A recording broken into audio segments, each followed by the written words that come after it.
की पावन कृपा से वो भगवान के शिवलोक के लिए प्राप्त हो गया। ये भगवान शिव पुराण की महात्म की कथा आप लोग श्रवण किए। अब यहां से भगवान शिव पुराण की पावन कथा प्रारंभ होती है। ये था शिव पुराण का महात्म। शिव पुराण की पावन कथा का प्रारंभ आ शब्द से होता है। प्रारंभ में शब्द क्या है? आ।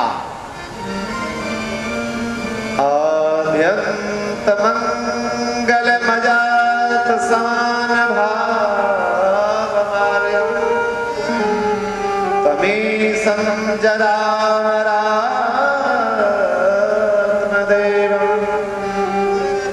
पंचाननं प्रबल पंचविनोदशीलं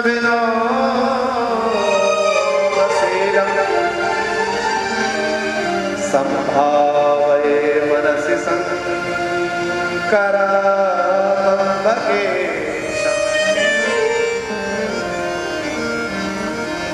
आद्य अंत वाला जो ये संसार है, भाई देखो संसार का तो आदि है और अंत है,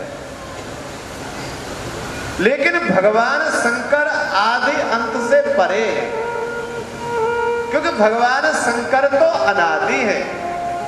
इनका आदि मध्य अंत नहीं है। भगवान शिव तो अनादि है और भगवान शंकर है पंचानन। पंचानन का अर्थ क्या है? पंचानन का अर्थ है भगवान शंकर के 5 मुख हैं। कितने मुख हैं? 5। व्याख्या थोड़ा आगे और करेंगे, लेकिन पहले आ शब्द की व्याख्या कर लेते हैं। हमारे साधारण भाषा में भी हमारे लिए जो शिक्षा मिलती है तो आ से ही प्रारंभ होता है। सबसे पहले क्या सिखाया जाता है? छोटा आ और बड़ा आ। हमारी पढ़ाई भी आ से शुरू होती है और भगवान शंकर की शिव पुराण भी आ शब्द से प्रारंभ। और तो और देखिए, अंग्रेजी का जो शब्द है ना ए, अंग्रेजी का जो शब्द है ए, उसका भी अर्थ हमारा आई होता है। तो हमारी जो सृष्टि है वो आ से शुरू होती है और भगवान शंकर के डमरू से जो 14 सूत्र निकले हैं, भगवान शंकर ने जो डमरू बजाया तो उससे भी क्या निकला? ये व्याकरण के पढ़ने वाले विद्वान जानते हैं। अयुण, अयुण व्याकरण का सूत्र है। अयुण तो जितने भी सूत्र निकले हैं भगवान शंकर के डमरू से निकले हैं। तो भगवान शंकर का काम क्या है? स्वयं भगवान शंकर इस संसार को पैदा करते हैं, उनका पालन करते हैं और पालन करने के बाद में उनका संहार करते हैं, क्योंकि ये तो उनका खेल है। कैसा खेल है? जैसे बच्चे लोग होते हैं ना, छोटे छोटे बच्चे, छोटे छोटे बच्चे छोटी अवस्था में, हम आप लोगों ने भी ऐसा खेल खेले होंगे। छोटे छोटे घर बनाते हैं, मिट्टी के घर बना लेते हैं, छोटे छोटे गुड्डा गुड़िया बना लेते हैं। पहले छोटे छोटे हमसे खूब खेलते हैं और खेलते क्या, गुड्डा गुड़िया का ब्याह करते हैं, पंगत आदि करते हैं और खेलते खेलते माता पिता ने आवाज लगाई, बच्चों खाने का समय हो गया, चलो भोजन करो, घर में आओ। तो बच्चे क्या करते हैं? अपने अपने घरों में एक एक लात मारी, उनको बिगाड़ दिया और भोजन के लिए चले गए। पहले खिलौने से खेलते हैं फिर बिगाड़ देते हैं। तो हमारे भगवान शंकर का भी यही काम है। पहले वो हमको बनाते हैं, हमारा फिर पालन करते हैं और पालन करने के बाद में हमारा को भी बिगाड़ देते हैं। ये शरीर हमेशा रहने वाला थोड़ा ही है। हमारे जन्म से पहले हम नहीं थे, पता नहीं किस रूप में होंगे। अब आपके सामने बैठे हैं और बैठे भी रहना नहीं हमेशा के लिए। तो भगवान का काम होता है किसान की तरह। एक किसान होता है ना, किसान क्या करता है? किसान पहले खेत में बीज बोता है। किसान तो एक है और बीज बोता है तो फसल उगती है। और फसल उगने के बाद में वही किसान उस फसल में खाद डालता है, पानी देता है, उसका बड़ा करता है। और जब वो फसल पक करके तैयार हो जाती है तो वो क्या करता है किसान? उस फसल को खेत में ही छोड़ देता है क्या? किसान अपनी फसल को खेत में छोड़ देता है क्या? काट लेता है। तो ये भोलेनाथ भी ऐसा ही करते हैं, हमको पैदा करते हैं, पालन करते हैं और ले लेते हैं, अपने पास स्वीकार कर लेते हैं। बोलो शंकर भगवान की। तो इस ब्रह्मांड में पूरे में 3,10,00,000 तीर्थ हैं। कितने करोड़ तीर्थ हैं? 3,10,00,000 तीर्थ हैं पूरे ब्रह्मांड में, यानी पूरे विश्व में। लेकिन इस तीर्थों का हमारा राजा है प्रयागराज, तीर्थराज प्रयाग। प्रयाग में हमेशा यज्ञ होते हैं, यज्ञ कथाएं चलती रहती हैं। इसको कहते हैं त्रिवेणी। वहां 3 गंगा मिलती है, गंगा, यमुना और सरस्वती। देखिए गंगा यमुना तो दिखाई देती है, लेकिन सरस्वती दिखाई नहीं देती। नहीं दिखाई देती है। तो हमारे भी भृगुटी माध्यम में 3 ही गंगा हैं, सबके मस्तक में 3 गंगा है। तो हमारी विशेष रूप से 3 नाड़ी है, ईड़ा, पिघला और सुषुम्ना, ये नाड़ी है हमारी। तो ईड़ा और पिघला जो नाड़ी है वो तो दिखाई देती है, लेकिन सुषुम्ना नाम की जो नाड़ी है हमारे हृदय में वो कभी दिखाई नहीं देती।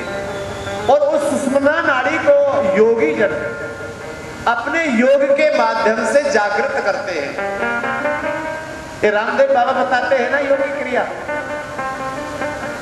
इनकी क्रिया से भी जो अभी बाबा नहीं बताए, उससे भी एक बहुत ऊंची क्रिया होती है, क्योंकि उस क्रिया को हर कोई कर नहीं सकता।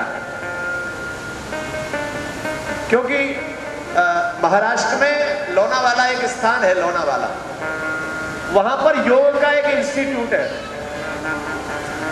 और 80% सेंट्रल गवर्नमेंट उसको पेड करती है और 20% महाराष्ट्र की गवर्नमेंट। 100% एड मिलती है उसके लिए, योग इंस्टीट्यूट के लिए।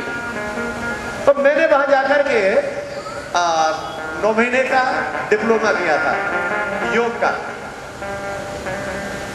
और योग की क्रिया हमने सीखी जो रामदेव बाबा बताते हैं। लेकिन हमने वहां पर एक योगी को देखा जो क्रिया हम आप लोग कोई नहीं कर सकता। रामदेव बाबा भी उसको अभी नहीं बताए हैं। तो वो क्रिया होती है कैसी कि जिब्या है, अपनी जिब्या इसके नीचे तुतना होता है, इससे जुड़ी रहती है। तो धारदार वस्तु से इसको काटा जाता है, इसको काटते हैं और काट करके जिब्या का मंथन करते हैं, जिब्या को बड़ी करते हैं, जिब्या को बढ़ाते हैं। क्यों बढ़ाते हैं? उसका कारण है कि जिब्या जब बड़ी हो जाएगी तो घूम करके ये ब्रह्मरंध्र में यदि पहुंच जाए, कहां पहुंच जाए? हमारे ब्रह्मांड में। तो हमारे ब्रह्मांड में अमृत है, सकल पदार्थ है जग माही और कर्महीन नर पावत नहीं। तो वो जो क्रिया की जाती है उसको हठ योग बोलते हैं। तो बाबा का हमने दर्शन किया, बहुत बुजुर्ग थे, लेकिन जिस प्रकार उन्होंने जिब्या को काट काट करके लंबी किया, अब जब जिब्या लंबी हो गई तो उनका भाषा का जो शब्द था समझ में नहीं आता था, अटपटी भाषा बताते थे। लेकिन कहते थे भैया ये क्रिया किसी को करने की आवश्यकता नहीं है, बहुत योग की ऊंची क्रिया है। यदि वो क्रिया करना व्यक्ति सीख लेता है तो अपने शरीर में फिर भोजन करने की आवश्यकता नहीं रहती। ब्रह्मरंध्र से निकलता हुआ अमृत हमारे शरीर में जिब्या के द्वारा पहुंचता रहता है, और इसीलिए तो योगी लोग हजार वर्ष तक बिना कुछ खाए पिए रह जाते हैं। ये क्रिया होती है योग की। तो वहां पर चलते हैं यज्ञ। हम कथा कह रहे थे त्रिवेणी में चलता है यज्ञ। तो यज्ञ का अर्थ क्या है? यज्ञ का अर्थ है आप साधारण भाषा में यज्ञ का अर्थ तो यही समझते हैं कि तिल, जौ और चावल पूरा मिला दिया, उसमें मेवा डाल दी और स्वाहा स्वाहा। तो ये वाला यज्ञ है, ये तो यज्ञ है द्रव्य यज्ञ। लेकिन राग में जो यज्ञ चलता है वो है ज्ञान यज्ञ। ज्ञान यज्ञ कौन सा है? यही ज्ञान यज्ञ है जिस ज्ञान यज्ञ में आप बैठे हो, जहां उपस्थित होकर के ये ज्ञान यज्ञ चल रहा है। तो इसमें क्या है कि इसमें हमारे कान है कुंड। कान क्या है? हमारे कुंड। और हमारा जो प्रवचन है, प्रवचन क्या है? आहुति। और हमारी बुद्धि क्या है? बुद्धि है अग्नि, जो उसको पचाती है, भोजन करती है। तो उस यज्ञ में, प्रयाग में कौन सा यज्ञ होता है? ये ज्ञान यज्ञ, जो बांके बिहारी पंडाल में चल रहा है। तो महाराज वो हमेशा यज्ञ होते रहते हैं। तो महाराज रोमहर्षण सूत जी महाराज सौनकादि ऋषियों से वहां जाकर के उपस्थित हुए। वहां बैठ करके ज्ञान यज्ञ प्रारंभ हो गया। तो उन्होंने कहा, महाराज आप हमें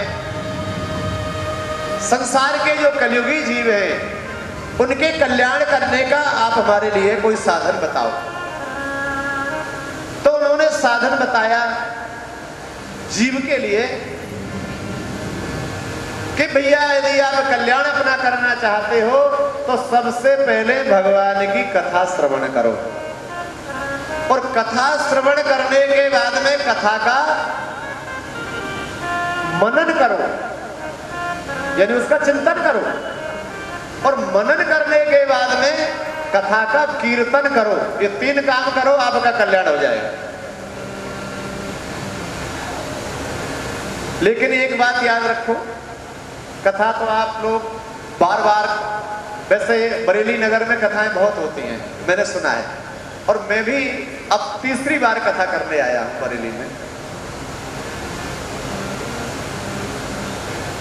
एक माताजी बैठी है, इनके यहाँ कथा अभी हुई थी, और जो हमारे यजमान अभी कथा करा रहे हैं, आज से 6 साल पहले भागवत की कथा भी इनके यहाँ हुई है। दूसरी कथा है, और दूसरी कथा तो क्या है?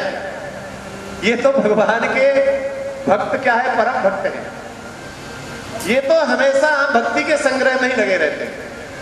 प्रत्येक वर्ष में कोई ना कोई सत्कर्म करते हैं, और मेरे हाथ से ही होता है। गिरिराज जी में जाते हैं, प्रतिवर्ष गिरिराज जी का अभिषेक होता है, भंडारा होता है, और भजन संध्या होती है, प्रति साल करते हैं, हर वर्ष करते हैं। तो हमें भी अपने जीवन में पुण्य का संग्रह करना चाहिए। तो कथा सुनो, लेकिन कथा सुनने से कुछ भी होने वाला नहीं। बहुत लोग कहते हैं महाराज आजकल कथा, भागवत कथा, राम कथा बहुत चलती है, लेकिन हमने किसी का कल्याण होता हुआ नहीं देखा, किसी का उद्धार तो होता ही नहीं। हमने कहा भाई देखो, केवल कथा सुनने से कल्याण नहीं होने वाला है। तो महाराज कथा सुनने से ही कल्याण नहीं होगा, तो क्या करें? कथा सुनना तो एक अधूरी बात है। आपने कथा सुनी और श्रवण करके इधर से सुनी, उधर से निकाल दे। एक होता है पल्ला झाड़ सत्संग। पल्ला झाड़ क्या होता है? भैया यहाँ की कथा सुनी, उठे, अपने वस्त्रों को झाड़ा, कथा को यही छोड़ दिया, घर कुछ लेकर के नहीं गए। तो एक बार कथा सुनने के 1000 बार आप कथा सुनोगे, कल्याण होने वाला नहीं है। भैया पहले कथा सुनो, कथा सुन करके कथा का मनन करो, और मनन करने के बाद में कथा का कीर्तन करो। तो महाराज कथा का कीर्तन कैसे होगा? कथा का कीर्तन ये है कि आज हम आपको यहाँ कथा सुना रहे हैं, लेकिन आपके संबंधी, जैसे बहुत सी माता यहाँ आई हैं, उनके पतिदेव कथा सुनने नहीं आए, या कुछ भाई लोग यहाँ आए हैं, उनकी माता, उनकी जो पत्नी है वो कथा सुनने नहीं आई, या आपके बच्चा कथा सुनने नहीं आए, तो कथा यहाँ सुनी, फिर उसका मनन किया कि महाराज जी ने क्या कथा सुनाई थी, तभी तो वो कथा आपके हृदय में हृदयांगम होगी, तभी कथा का लाभ आपको मिलेगा। फिर उस कथा को मेरी द्वारा कथाई सुनी हुई कथा घर पे जाकर के सुनाओ, उनको सुनाओ, और वे यदि आपसे ये कहे कि हमें और कथा सुनाओ, तो उनसे जाकर के आप ये कहो तुमको और कथा सुननी है तो चलो बिहारी जी के मंदिर में चलो, पूरी कथा तो महाराज जी वहीं सुनाएंगे, बोला देना। तो कथा श्रवण की, कथा का मनन किया, और यही कथा का कीर्तन माना जाएगा। तो मैंने कथा के माध्यम से क्या बताया कि मैं जो कथा आपको सुना रहा हूं, ये कथा आप सबको घर पे जाके सुनानी है। आप कथा सुनाओगे तो आपको भी लाभ मिलेगा, क्या? ये पुण्य फल प्राप्त होगा। देखो कथा तो एक यजमान कराता है, लेकिन कथा का लाभ तो बहुत लोगों को मिल रहा है, अच्छी बात है, ये भी पुण्य बहुत बड़ा होता है। भैया ज्ञान दान से बढ़कर के संसार में कोई दान नहीं। सबसे बड़ा यदि कोई दान है तो ज्ञान का दान है। अच्छा, हमारा सबसे अधिक मित्र कौन है? सबसे मित्र कौन है हमारा इस जीवात्मा का? बताए कौन है? जो हमें भगवान से मिलाने का मार्गदर्शन दे दे, उससे बड़ा मित्र जीवात्मा का कोई हो नहीं सकता। गुरुदेव अपनी अमृतमयी वाणी से जो हमें ज्ञान देते हैं, जो हमारे कल्याण करने का मार्ग प्रशस्त करते हैं, इससे बड़ा कोई दान नहीं है। बोलिए शंकर भगवान की जय।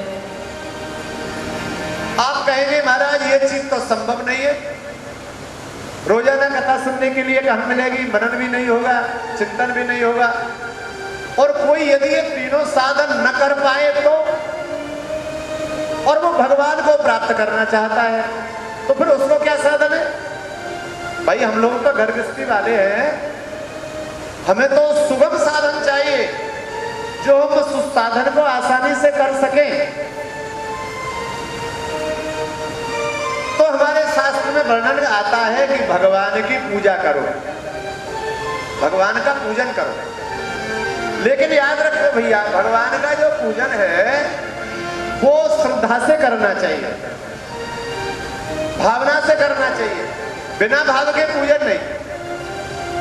भगवान की पूजा में नियम होना चाहिए, और भगवान शंकर नियम के ही, जो नियम से पूजा करता है उसी को फल प्रदान करते हैं।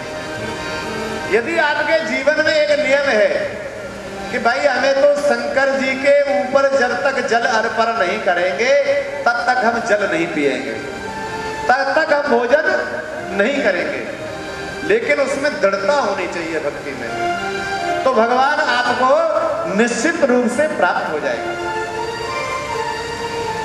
अब आपने नियम बना लिया कि हमें तो शंकर जी की पूजा करनी है, लेकिन आप लोग, हम लोग, सब लोग घर गृहस्थी वाले हैं।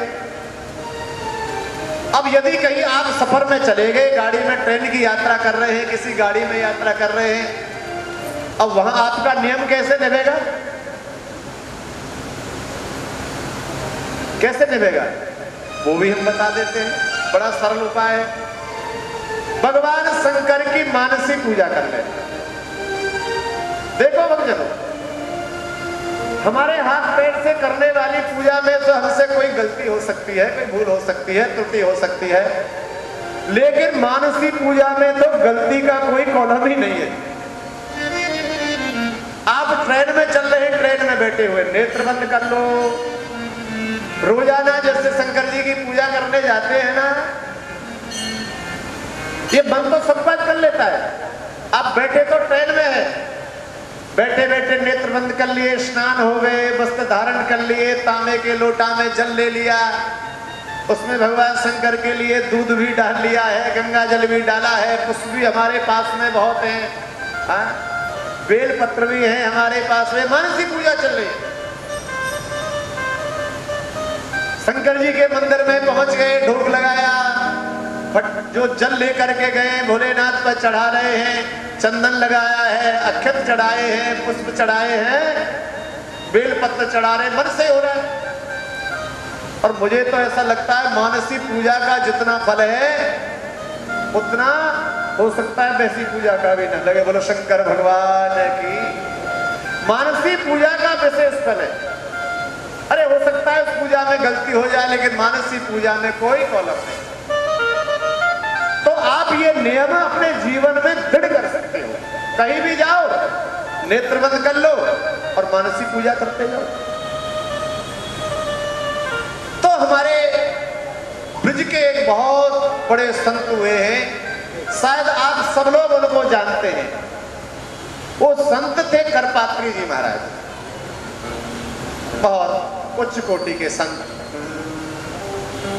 भगवान शिव की आराधना पूजा। भगवान देखो, मैं आपके लिए शिव पुराण की कथा सुना रहा हूं, तो कहीं आप शिव पुराण की कथा सुनते सुनते ये नहीं सोच लेना कि सब कुछ शंकर जी ही है, विष्णु है, राम या कृष्ण नहीं है।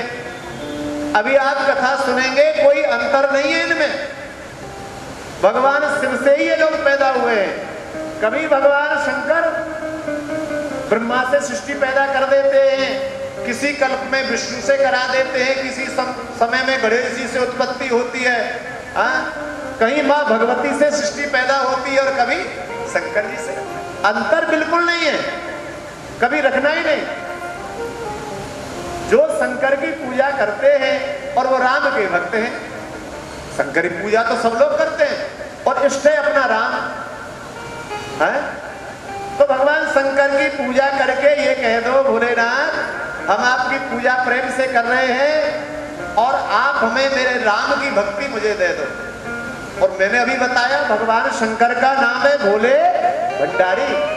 उनके भंडार में तो सबकी भक्ति पड़ी हुई है। आप जिसकी भक्ति शंकर से मांगोगे, भगवान आपको वही भक्ति प्रदान कर देंगे। तो महाराज मानसी पूजा करपात्री जी, जब उनका शरीर वृद्ध हो गया और वो चल फिर नहीं सकते थे, मंदिर में नहीं जाते पूजा करने के लिए, तो करपात्री जी महाराज जो थे अपना आसन लगाया, शरीर उनका हो गया था अस्वस्थ, बीमार पड़ गए थे। अब उनको बैठने की भी सामर्थ्य नहीं थी कि मैं बैठ करके मानस, लेकिन फिर भी जबरदस्ती से बैठ के पूजा कर रहे थे। तो करपात्री जी महाराज के जो शिष्यगण थे, उन्होंने देखा कि महाराज जी से ठीक से बैठा नहीं जा रहा है। तो एक शिष्य ने बोल दिया महाराज जी आप लेट करके मानसी पूजा कर लो। तो करपात्री जी महाराज नाराज हो गए, अपने चेला के ऊपर नाराज होकर के बोले, एक बात बता, तू मेरा शिष्य है कि मैं तेरा शिष्य हूं? तू मुझे ज्ञान देता है? अब शिष्य जो था चुप हो गया। महाराज जी के सामने कौन बोलता है?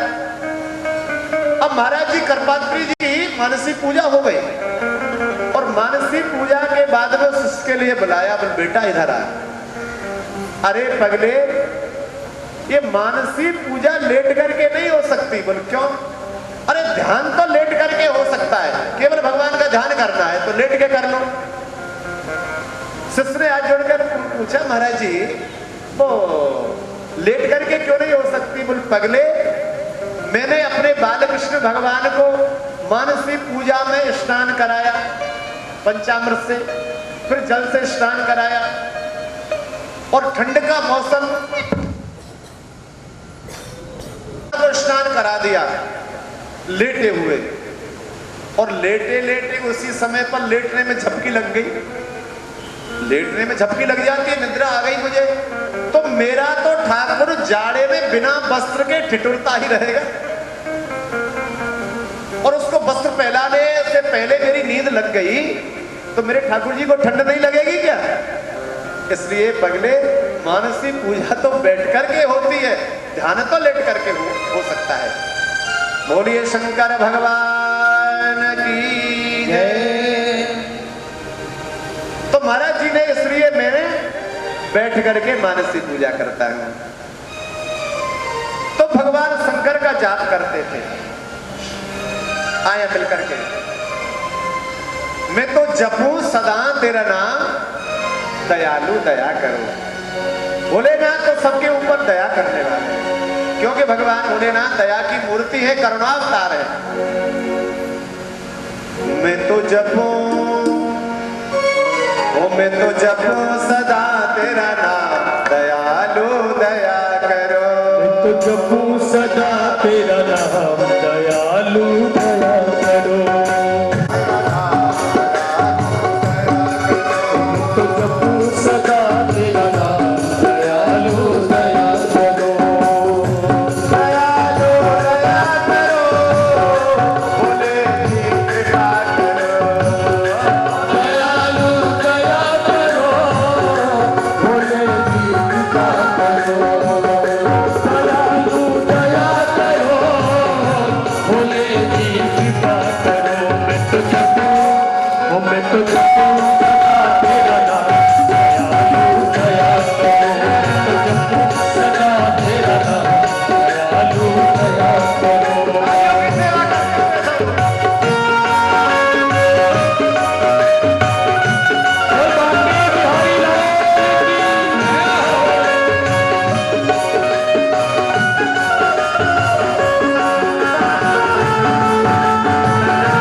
मैं तो जपू सदा तेरा दयालु दयालु।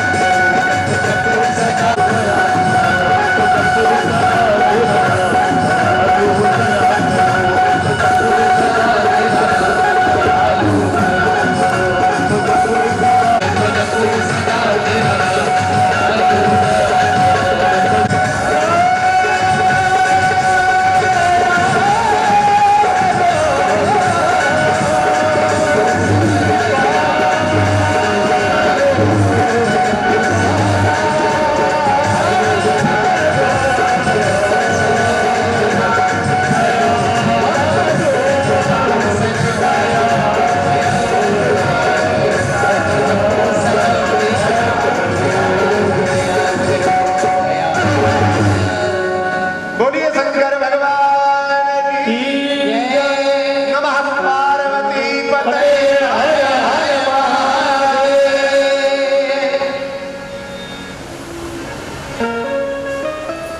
सब लोग भगवान शंकर की पूजा करने के लिए जाते हैं और क्या बोलते हैं? मां हर हर महादेव। ये हर हर का शब्द क्या है? भगवान विष्णु को कहते हैं हरि और भगवान शंकर को कहते हैं हर हर महादेव। क्यों कहते हैं आप लोग? मालूम है आपको हर हर महादेव क्यों कहते हैं? बोले नहीं मालूम। और इसीलिए कथा है, भगवान शिव का जो चरित्र है, हम लोग पूजा करते हैं, पाठ करते हैं, नाम जपते हैं, वो तो ठीक है, लेकिन उसका जो अर्थ है वास्तविक, वो तो कथा के माध्यम से ही आपको मालूम पड़ेगा। देखो हर हर कहने से कहने का भाव क्या है? हे भोलेनाथ दुख को हरो, दारिद्र हरो, रोग हरो, हमारी अज्ञानता हरो। हाँ? जो हरण करने की वस्तु है वो सब हमारे आप हरण कर लो और हमें सुख प्रदान करो। हर हर का मतलब है दुख हर दो, दारिद्र हरो, पीड़ा हरो, रोग हरो। और भोलेनाथ सब वस्तु का हर हर शब्द कहने से ही पार कर देते हैं। लेकिन भगवान शंकर की जो पूजा है, दूसरा उपाय भैया नियम से करो, नियम होना चाहिए।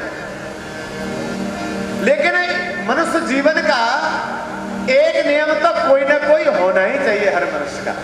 यदि एक से ज्यादा निभ जाता है तो और अच्छी बात है, एक से ज्यादा निभ जाए तो और अच्छा है, लेकिन एक नियम दृढ़ होना चाहिए। और दृढ़ भक्ति से भगवान शंकर बड़े प्रसन्न होते हैं। ऐसे ही एक बहेलिया था। बहेलिया होता है ना शिकार करने वाले बहेलिया। अब पुराने जमाने की बात है महाराज, ये कथा वार्ता पहले ज्यादा तो चलती नहीं थी, समय ऐसा नहीं था, कभी कभार कथा होती थी। आप सब लोग जानते हैं पहले कथा कहाँ होती थी। अब तो जैसे जैसे भगवान प्रेरणा देते हैं, भोलेनाथ हमको सामर्थ्यवान प्रभु ने किया है, तो हम ये कथाएं श्रवण करते हैं। अब बहेलिया था बेचारा, कथा कीर्तन भजन कुछ जानता नहीं था, लेकिन उसका एक नियम था बहेलिया का कि वो शंकर भगवान के ऊपर चिता की ताजा भस्म चढ़ाता था। देखिए उज्जैन में जो महाकालेश्वर भगवान है, बहुत लोग भक्त 12 ज्योतिर्लिंग में सबका दर्शन करके आते हैं। वहां पर भगवान शंकर के ऊपर ताजा भस्म चढ़ाई जाती है। अब हमारे तुम्हारे बीच में विचार करने की बात यह है कि जो चिता की भस्म होती है, अपन लोग तो उसको अपवित्र मानते हैं। यदि भस्मी से किसी को स्पर्श हो जाता है तो इस नहाते हैं घर पे आकर, यही है ना, सब लोग ऐसा ही करते हैं। लेकिन भोलेनाथ उस चिता की भस्म को अपने शरीर पर लगाते हैं, लेपन करते हैं।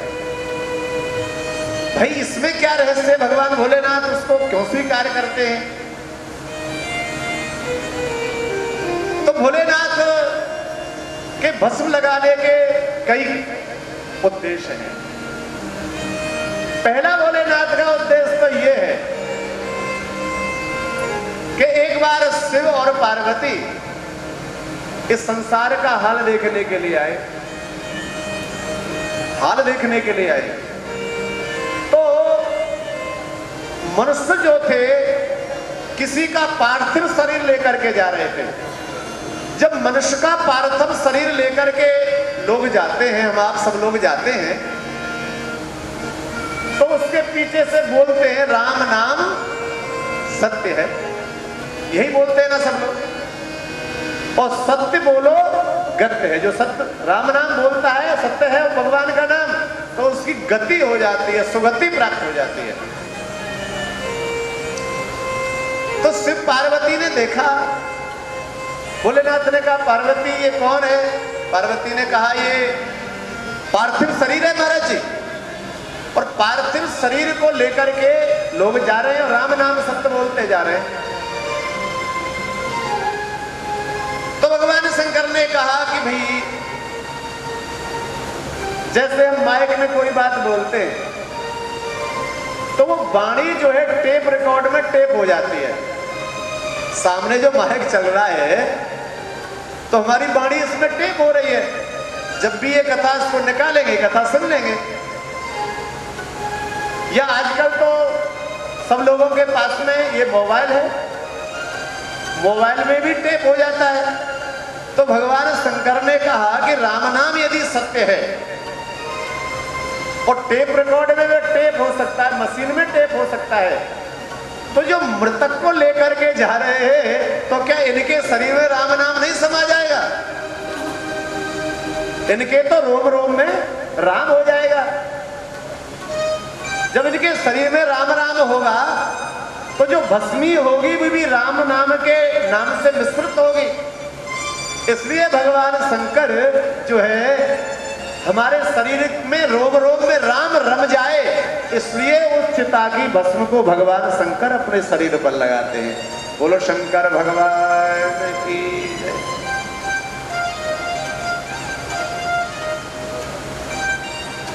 अब प्रश्न यहां यह खड़ा होता है कि भैया ये राम नाम सत्य है, ये प्रारंभ कब से हुआ? कब से पार्थिव शरीर के पीछे राम नाम सत्य बोलते हुए कब से चलते हैं मालूम है? अरे कभी तो प्रारंभ हुआ होगा ये बोलना, तभी तो सब लोग बोलते जाते हैं। तो प्रारंभ कब से हुआ है मालूम? चलो हम बता देते हैं प्रारंभ काल कब से है राम नाम सत्य का। बोलो शंकर भगवान की जय। देखिए भगवान राम का जन्म कौन से युग में हुआ? त्रेता में। राम का जन्म हुआ त्रेता युग में, और उसी युग में भगवान श्री राम ने रावण को मारा। बात बरोबर? लेकिन रावण जो है राम से द्वेष करता है, राम को कभी सत्य नहीं मानता। अरे उस रावण के लिए हर कोई शिक्षा देता है महाराज। रावण को शिक्षा दी उसकी पत्नी मंदोदरी ने। जब भगवान राम समुद्र को पार कर गए और लंका में प्रवेश किया तो मंदोदरी की धड़कन बढ़ गई। दौड़ती हुई अपने पति के पास में गई, रावण के पास में, स्वामी भगवान राम तो जो है इनसे बैर करना छोड़ दो। तो क्या कहती है? ताशु विरोध न कीजिए नाथा, ताशु विरोध कीजिए नाथा,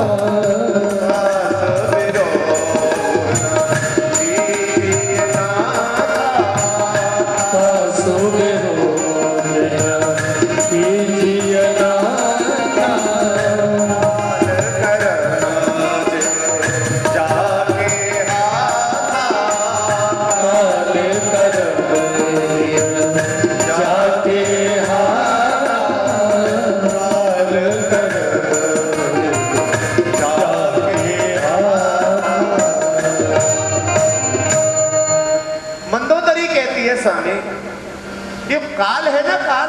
समय का जो चक्र है और हमारा कर्म जिन प्रभु के हाथ में है, और मेरे प्रभु से आप बैर ना करें। लेकिन रावण ने अपनी पत्नी मंदोदरी का भी कहा नहीं माना। और देखिए, रावण के मंत्री थे, उनका नाम था माल्यवंत। शायद आपके यहाँ रामलीला होती हो या राम कथा कभी सुनी हो, तो माल्यवंत उनका मंत्री था रावण का। और वो भी फिर रावण को समझाता है, क्या कहता है? पर हर बैर देहो वैदेही, पर हर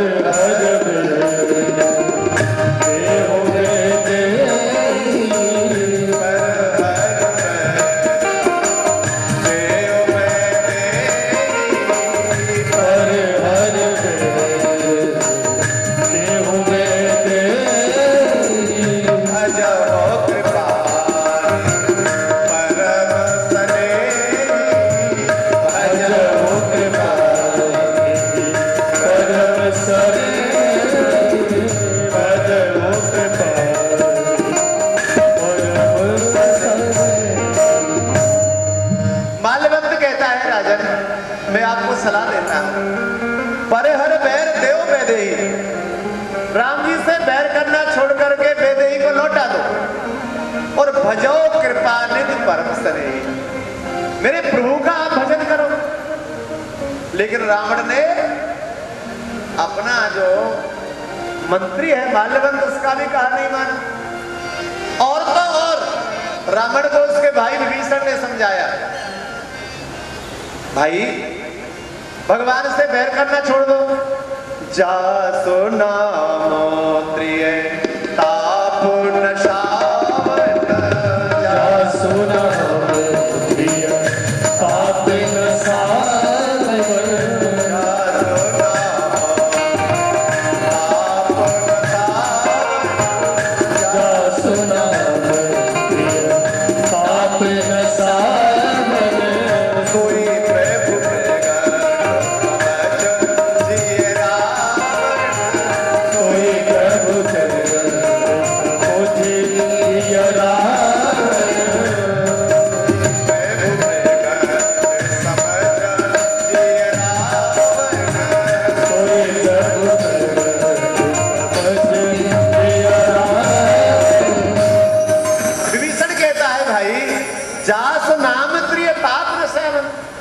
जिन प्रभु के नाम लेने से तीनों प्रकार के ताप मिट जाते हैं, दैहिक दैविक भौतिक ताप मिट जाते हैं, सोई प्रभु प्रगट समझ लिया जाना। सोई मेरे परम ब्रह्म परमात्मा प्रगट आए हैं, वो सत्य है, भगवान राम है।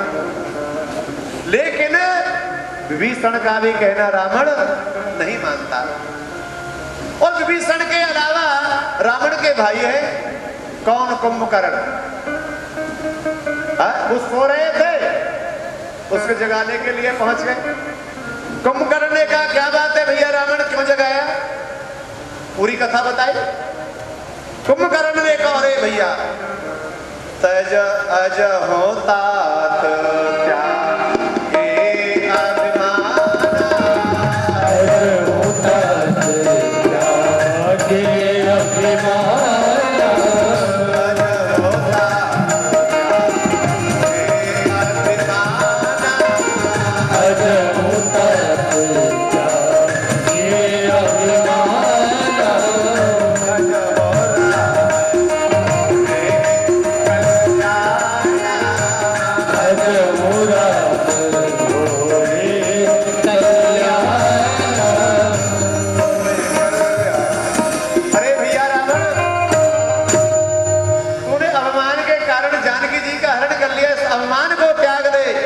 भजो राम होए कल्याणा।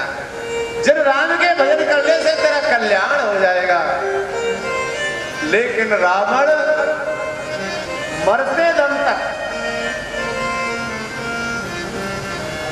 नाम नहीं, सत्य नहीं मानता है भगवान राम के लिए।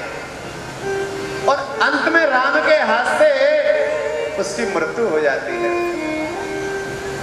जब उसके पार्थिव शरीर को लेकर के लोग भाग जाते हैं, तो मंदोदरी कहती है, पतिदेव मैंने कितना मना किया, काल विवश पति कहा न माना। काल विवश पति कहा न माना। काल विवश कहा न माना। काल विवश पति कहा न माना। अब जगना मनोज कर जाना। अब जग जाहि कर जाना। अब जगना मनोज कर जाना। अज गजना तुझे कर जाना। बोलो राजा रामचंद्र भगवान की जय।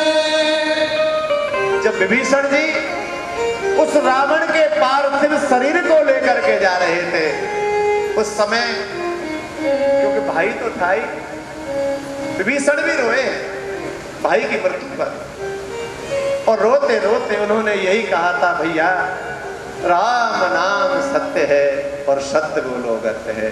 जीवन में आपने राम को सत्य नहीं माना। यदि आप राम को सत्य मान लेते तो ये गति आपकी कभी नहीं होती। तो भक्तजनों, ये राम नाम जो सत्य है ना, रावण के पार्थिव शरीर से प्रारंभ हुआ है, त्रेता युग से। बोलो ना जय रामचंद्र भगवान। भगवान की जय। तो भगवान शंकर की जी पार्थिव शरीर की जो भस्मी है उसको बहेलिया लाता है रोजाना और भोलेनाथ के ऊपर चढ़ाता है। नियम नहीं तोड़ता। बड़ा बड़ा पढ़ा लिखा व्यक्ति कोई कथा कीर्तन दान पुण्य से बनता नहीं। अरे मेरे बस की तो यही है, भगवान शंकर जिससे प्रसन्न होते हैं। अब इस बहेलिया को भगवान शंकर के ऊपर भस्म चढ़ाते हुए बहुत समय व्यतीत हो गया। अब भगवान शंकर कहते कि ये तो बड़ा पक्का नियम का है, ये नियम को कभी तोड़ता ही नहीं। तो भगवान शंकर ने कहा एक दिन इसकी परीक्षा करके देख लेता हूं, क्योंकि भगवान की परीक्षा बड़ी कठिन होती है। अब एक दिन ऐसा हुआ, बरसात का मौसम, पानी पड़ने लग गया। अब पहले शमशान भूमि में टीन सेट तो रहते नहीं थे, आजकल तो अच्छे अच्छे टीन सेट लग गए। उस समय तो था नहीं। और जितनी पार्थिव शरीर जले थे और बरसात में जितनी भी रज थी वो सब बह गई। अब बहेलिया का नियम था कि वो जब तक भगवान शंकर पर भस्मी नहीं चढ़ा देते तब तक वो भोजन नहीं करते। अब तो महाराज बरसात का मौसम और बहेलिया दौड़ रहा है भस्मी के लिए, लेकिन कहीं भस्मी नहीं मिली। पूरे दिन 50 किलोमीटर बेचारा दौड़ता रहा, लेकिन भस्मी की प्राप्ति कहीं नहीं हुई। जब भस्मी नहीं मिली तो दुखी होकर के बेचारा घर आ गया। उसकी पत्नी बोली क्या बात है? बोला आज तो मेरा नियम टूट गया। बोल क्या? अरे मैं भोलेनाथ पर जो रोजाना भस्मी चढ़ाता था, आज कहीं भस्मी नहीं मिली। पत्नी बोली देखो कोई बात नहीं, इसमें आपका दोस्त तो कुछ है नहीं। बरसात ऐसी हुई कि आपको भस्मी नहीं मिली, आपने प्रयत्न तो पूरा कर लिया, ऐसा नहीं कि आपने प्रयत्न नहीं किया हो। तो ऐसा करिए भोजन कर लो। बोले ऐसा है भोजन नहीं करूंगा। बोले क्यों? कि जब तक मैं शंकर जी पर भस्मी नहीं चढ़ाता भोजन नहीं करता। बोले ऐसा है, एक दिन की कोई बात नहीं है, छोड़ दो आप, कल भस्मी चढ़ा देना। तो बोला कि जब कल भस्मी चढ़ाऊंगा तो कल ही भोजन करूंगा, आज भोजन नहीं करूंगा। अब पत्नी ने कहा आप जब तक भस्मी नहीं चढ़ाओगे भोजन नहीं करोगे। तो पत्नी ने कहा कि भस्मी यदि मैं आपको दे दूं तो? बहेलिया बड़ा खुश हुआ, क्या तेरे पास में भस्मी है क्या? अरे मुझे जल्दी ला के दे, यदि तेरे पास में भस्मी है तो मेरा नियम पूरा हो जाएगा। बोल महाराज वैसे मेरे पास में भस्मी नहीं है, तो कहां से ला के देगी? बोले ऐसा है मैं झोपड़ी की हमारी कुटिया, इसमें बैठ जाऊंगी, आग लगा देना, मैं जल जाऊंगी, मेरी भस्मी बन जाए तो भोलेनाथ पे चढ़ा देना। पहेलिया बोला, अरे राम राम, तू इतना त्याग करेगी? बोला हाँ, यदि आपको अपना नियम ही निभाना है, अरे पति का कोई नियम निभ रहा है और पत्नी को कोई त्याग करना है, तो पत्नी तो त्याग की मूर्ति होती है, तो क्या देवी तू सचमुच ऐसा करेगी? हाँ मैं कर दूंगी। अब उसने कहा तो ठीक है, मैं भाई जो कुटिया का सामान है उसको निकाल करके तो बाहर रख देता हूं। अब जो बहेलिया था वो तो अपनी झोपड़ी के अंदर जो घर का सामान था उसको बाहर निकालने लगा, और पत्नी जो थी जंगल में एक वृक्ष के नीचे वहीं बैठकर पास में नेत्र बंद करके भगवान शंकर का ध्यान करने लगी। ओम नमः शिवाय, ओम नमः शिवाय। वो तो जाप में लग गई, और भगवान शंकर जो थे उसका पत्नी का रूप बना करके बहेलिया के पास में पहुंच गए, और कुटिया में जाकर के भगवान बैठ गए। वो तो अंतर्यामी है, घटघटवासी है, और बहेलिया ने उस झोपड़ी में आग लगा दी। कुटिया जो थी वो जल करके राख हो गई। राख होने के बाद में और बहेलिया ने वो कुटिया में से भस्म ली और भोलेनाथ पे चढ़ाई, और भोलेनाथ पे चढ़ा करके बड़ा खुशी हो गया। और खुशी क्या हुआ, वो तो नाचने गाने लगा कि देखो मेरा नियम पूरा हो गया। जब वो बहेलिया नाचने लगा तो उसकी पत्नी जो थी, जो भगवान शिव का ध्यान कर रही थी, उसकी आंखें खुली कि मेरे पति तो नाच रहे हैं, शंकर जी का कीर्तन करके नाच रहा था, तो उसकी पत्नी भी उसके साथ में नाचने लगी। अब बहेलिया के नेत्र बंद थे। जब माता बहनें नाचती हैं तो इनके पांव में पायल होती है, अब बहेलिया को पायल की झटकार आने लगी। उसने कहा कि मैं तो अकेला नाच रहा हूं, ये पायल की झटकार कहां से आ रही है? बहेलिया ने नेत्रों को खोल करके देखा, अरे देवी, मैंने तो तुम्हें इस कुटिया में जला दिया था, तुम तो मेरे साथ में नाच रही हो। बोल स्वामी, जिसके लिए तुमने मुझे जला दिया था उसने मुझे अपनी कृपा से जिला दिया। बोलिए शंकर भगवान की जय।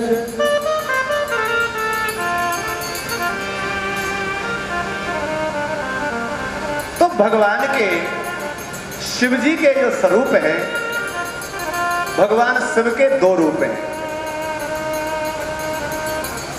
एक भगवान शिव का रूप है साकार और एक है निराकार। शिव के ही दो रूपों की पूजा होती है,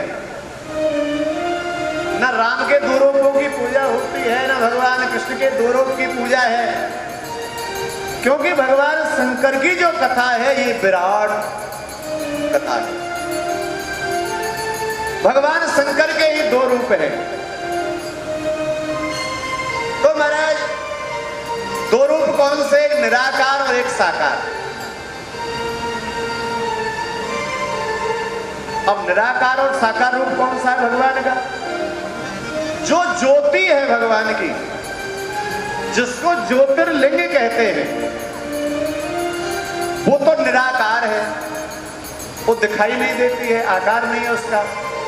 और एक जो भगवान का स्वरूप है, जो दर्शन करते हैं, जिस भगवान शंकर के माथे पर गंगा है, हाथ में त्रिशूल है, डमरू है, वो भगवान का साकार रूप है। तो भगवान के निराकार और साकार रूप। अच्छा, निराकार रूप भगवान का कब प्रकट हुआ? कि भगवान शंकर ने अपने बाएं अंग को मला। क्या मला उसमें? अमृत। बाएं अंग के मलने से उसमें ब्रह्मा जी पैदा हुए। कौन पैदा हुए? ब्रह्मा। और दाहिने अंग का अमृत लगाया तो उससे विष्णु भगवान प्रकट हुए।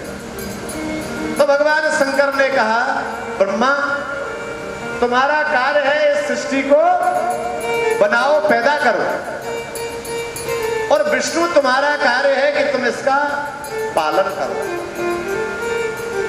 ब्रह्मा सृष्टि को पैदा करते हैं और विष्णु भगवान क्या करते हैं, इसका पालन करते हैं। अब एक बार इन दोनों देवताओं में बहस हो गई। ब्रह्मा कहते हैं कि मेरी पूजा होनी चाहिए, पहली बार प्रथम बार मेरी पूजा हो। क्यों? कि मैं इस संसार को पैदा करने वाला हूं। विष्णु भगवान कहते हैं कि नहीं, तुम कितनी भी सृष्टि पैदा करो, यदि मैं उसका पालन नहीं करूंगा तो सृष्टि कहां रुकेगी। जैसे किसान ने एक बीज बोया और उस बीज से एक पौधा अंकुर पैदा हुआ, यदि उस पेड़ में पानी नहीं दिया जाए, खाद नहीं दिया जाए, तो पेड़ सूख जाएगा कि नहीं सूखेगा? सूख जाएगा। तो विष्णु भगवान कहते हैं पूजा मेरी होनी चाहिए और ब्रह्मा कहते हैं पूजा मेरी होनी चाहिए। अब ये दोनों झगड़ते हुए भगवान शंकर के पास में पहुंचे, क्योंकि भगवान शंकर है पंचानन, इनके 5 मुख हैं। कितने मुख हैं शंकर के? 5।